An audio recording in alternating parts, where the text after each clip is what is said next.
So my name is Shirazad and I was born Muslim. My whole family is Muslim. I always questioned my belief. I always had questions like, why do I pray the way I do? Why can I not pray in English? Because this is my first language. And I was told that I should never question. I'm like, but why? God is the Almighty. Why am I limited to a language that I don't even understand? The first thing that stuck in my mind was a man can hit a woman, or a woman is less than a man, or a woman's position is always below a man. I was told point blank, that is the way it is. Like, what does that mean? Blindly followed the namaz and the wuzus and the ghusls and all of that. But inside, I was doing it in a very automatic way. I got married at a very young age. Unfortunately, what met me on the other side was the most traumatic thing ever. It was very violent, very aggressive, but indirectly the aggression and violence was kind of justified because, well, a man can do what he wants to do to a woman, right? It went on for many, many years, almost 13 years. My children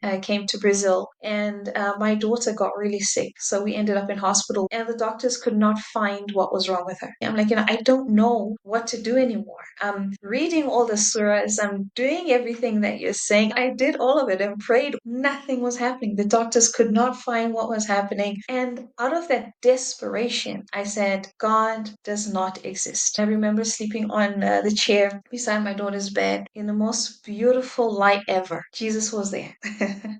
He was there and he looked at her and he was talking to me. In my understanding at that moment, it was him telling me that he was the cure. And I realized, well, that's Jesus Christ. That's him.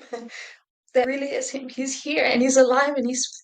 I prayed, and for the first time I knelt down and I said, Jesus, you're real. Please just heal my daughter. It had been about 4 weeks that we were in hospital without a diagnosis. And 4 hours after Jesus visited me, the doctors came and said that they needed to run new tests. 3 hours later, we had a diagnosis. 2 hours later, she was on treatment. Within a couple of weeks, I got my first Bible. So I held the Bible in its plastic and I said, God, if you exist, speak to me, please. Just speak to me and show me that you're real just one more time. And I ripped off the plastic and just opened it very randomly, and it landed on Mark 5:34. He said to her, daughter, your faith has healed you. Go in peace and be freed from your suffering. That I had to pause because he called me daughter. I got to know more of the story of the woman that's referred to in this passage and how she suffered for 13 years with the influx of blood. So when God goes and chooses that verse to end the suffering of a woman that suffered for 13 years, it could not have been more personal.